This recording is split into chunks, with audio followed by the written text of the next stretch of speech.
Welcome to Creativity with Kim, where everyone is welcome and creativity is for everyone. I'm going to take part in the January sheetload of cards this month. So every month, Crafty Owl creates a sheetload of cards where with some paper you can create like 9 of the same card. I've kind of put a little bit of a twist on it, and I'll put the link down below for her video where you can find this, this PDF. So it's got the cutting directions and everything on it. So I am using the Udderly Wonderful Stamp and Thin Cut set from Close to My Heart, and I used 3 of the images to create one of my papers. So I put those 3 images kind of in a triangle and then used Mink ink on the Mink cardstock and stamped it all over. Then I've got a piece of paper from the Mix-in collection that is in the January-February paper pack, which I just showed you there.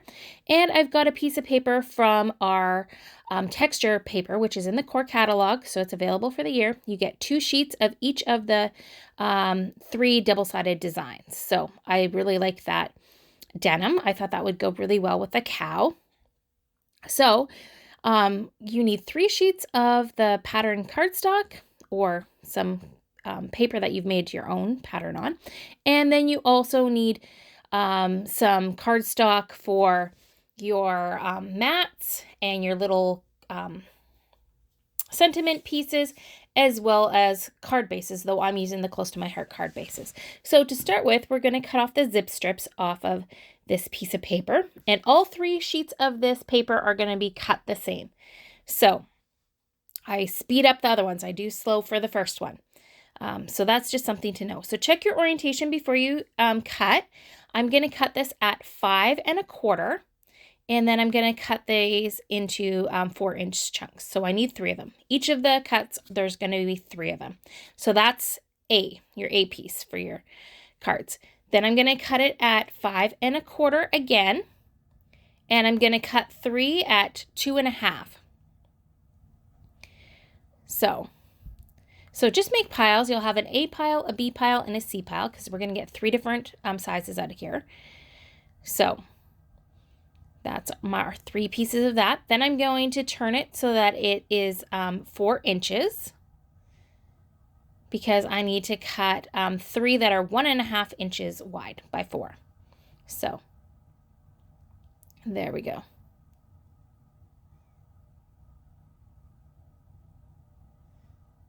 So then I'm going to do the same thing with the other 3, and then we'll start cutting the cardstock. So I chose for my cardstock to use black as a mat for these ones.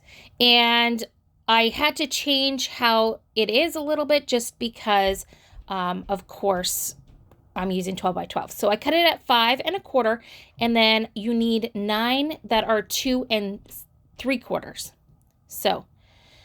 So I'm just cutting those all down, and those pieces are scrap. Then I'm cutting that at 4 inches, and I need 9 again that are 1 3/4. So I'm just kind of counting them as I go. So another strip, I cut one that was 1 3/4, and then I cut a different strip that was 2 3/4, so that I could just cut out those few pieces that I need. Then on my white, I'm cutting some 2 1/4 inch strips, and I'm cutting them down to 2 1/4. So they're 2 1/4 inch squares. So, and we need 9 of those. I could get 10 out of those 2 strips, so I just kept the extra one just to have on hand. So now we've got all our pieces cut, and I've got them in piles. So we've got our different piles, and then we can layer them up. So our next step is I've got all my card bases and envelopes. So I like the Close to My Heart ones, and makes it easy. I don't have to cut extra paper. And when you're folding these, you want the mountain side in, folded in. I know that kind of goes against the way we think it should be folded, but that's how you fold the Close to My Heart ones. They'll stand much better, they'll lay much better. And then we're just going to start layering these. So you want to use one of each of those different pattern papers for each of the layers. Okay, so I'm just kind of figuring out how they're all going to go, and I'm just getting it organized so that I can easily then go and put them all together. So I'm just figuring out all the different ones I want to put together. And I think this kind of looks really cool when you put these 3 patterns together. Now the denim one, we could easily flip over, and I do for some of them because it's got that kind of marbly look on the other side. You can see there on that one, I flipped it over. But the white one with, the mink kind of starburst, you can't really flip that one over because it's going to be black on black. I guess you could, but it's not really going to look great. So if you're using other pattern paper that you could do that, totally do that. Okay. So I find it fastest to just kind of get them all laid out. Now I wanted to switch it up and I didn't want any of them to be kind of the same. So I did that. And I'm inking all of the edges of all my papers as well as my card bases with the Mink ink pad, just the ink pad straight against it. So I did the rest off camera. And now I just wanted to see kind of where I want to, how much space I need for that cow, because that cow is going to go on them as well as a sentiment. So I'm just putting all of these matted pieces together and putting the background piece on the card bases. So I'm just doing that, and I do that for all of them. And then I'll come back and I'll put them all down. So next I'm putting them all on there, and this is going about 1/4 of an inch from the edge, and then these are going up about 1 inch from the bottom. So we've got all those pieces done, and you can see they look cute. So on to our next step, which is stamping our sentiments on our white squares. So I'm using Archival Black for stamping the sentiments because it's nice and crisp and dark, and it stamps really nicely. So I am seasoning that stamp because I haven't used it before. So when you're seasoning a stamp, you want to just rub it on your arm and ink it up, and make sure you wipe any stray ink off the side because you don't want that to get on your project. I also like to oftentimes stamp it off on something else first. With Archival ink, black ink, I don't worry about it so much, and you'll see that when I do some of the other ones. So You're Utterly Wonderful, because the Archival Black is really good for that. So I'm going to stamp, I think I stamped 3 with the You're Utterly Wonderful. And I wanted a variety of cards. So then I stamped 1 with Love You Till the Cows Come Home, which I did right here. And you can see I did not stamp it off first onto a different piece of paper. So it turned out good. And then I wanted 1 of the I Love Moo. So I'm going to grab that one out next. So I always think it's nice to have a variety, but if you need a ton of birthday ones, stamp them all out as birthday. If you want a whole bunch of kind of thank you cards, I think the You're Utterly Wonderful would work great for a thank you card, and that's what I kind of plan to use them for. So whatever you're wanting, if you want all of them to be the exact same, you can do that, or you can make them all different. So, and then I have this, We Heard It's Your Birthday. Now I realized later, as I was putting them together, that I forgot I had 1 of the squares that I didn't stamp earlier. So I end up stamping it much later.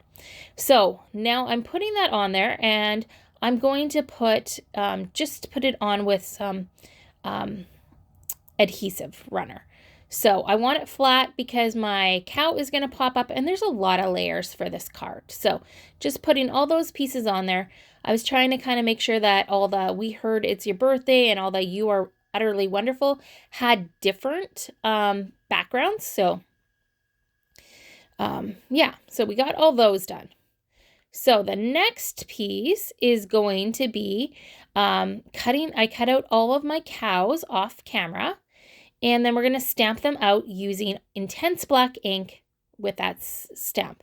Now, I was not so gentle when I was pulling that off, and please make sure you're gentle when you're pulling your stamps off your carrier sheet, especially that first time, because I ripped the stamp, but you can put it back together, and I did, and you couldn't even tell when I stamped it out. So I have seldom done that, but I have done it, I think twice before. So sometimes I cut my stamps and do stamp surgery, and then I can put them back together. And it was over one of the lines on his face, but it worked out fine and it turned out good. So I colored a whole bunch of them off camera, and I am going to show you how to color 3 of them. So I am going to do the ear for this one, and the ear for most of them I did in the lightest shade of coral, but for one of them I'm going to do it in the lightest shade of pale pink. So this one is pale pink. And then I'm going in with the darkest shade of the muted brown for this cow, which is the far left one.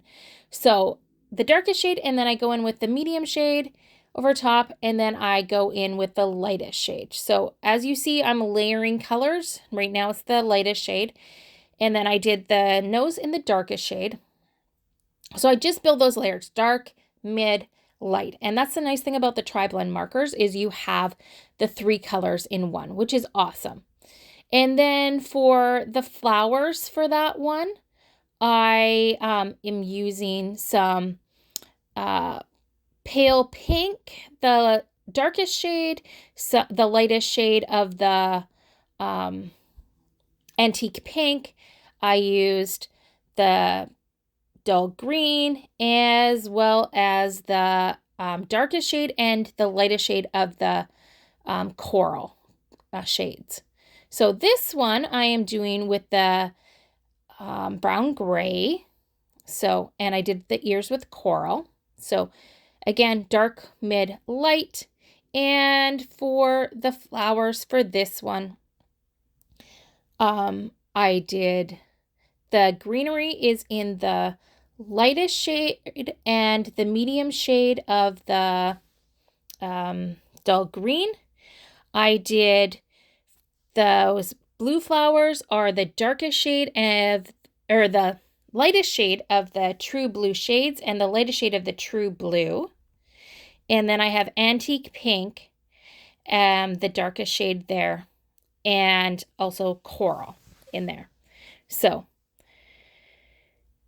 there, but I will list all of the different colors in the description box that I used and whether I used light, dark, and you'll be able to see them. For this one, I did the cow in the red brown blend, and I think it looks really cute as well. So you can get a lot of different colors, and it's really fun to just kind of play with the flowers however you want to do.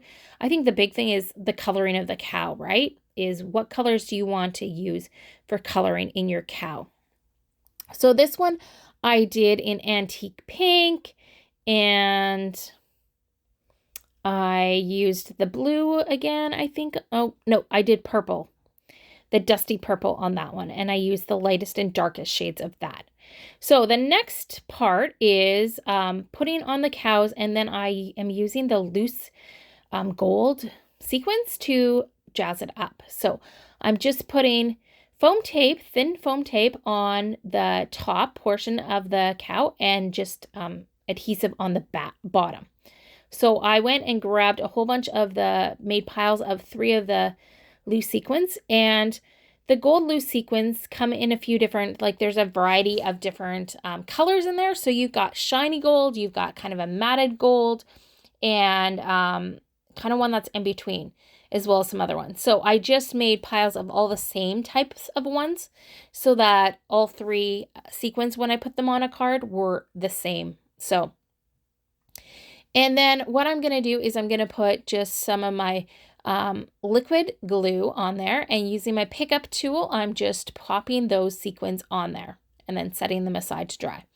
So, and I do that with all of them. So it's pretty easy. Using the sequins, of course, is a really economical way to add some bling to a project. So I hope you enjoyed them. And here's a close-up look at each of the cards, as well as some still videos. So I'd love to know what you think of these cards. I hope you are inspired to try a sheet load of cards. I know I am going to be doing it again. I've been thinking of doing it for a long time, so I'm glad I finally took the plunge and was motivated to do it. So Yes, you guys are all utterly wonderful, and thank you for joining me. You'll find all the supplies and links in the description box. And if you liked this video, please give it a thumbs up and subscribe and hit that notification bell so that you don't miss anything in the future. So thanks for joining me, and here are some pictures of all of the cards. So I'd love to know which one is your favorite and which color combination you like the best. So if you create some of these cards, please let me know because it's fun to create. So I hope you have a fantastic day, and check back for more inspiration in the future because I am busy creating and creating. So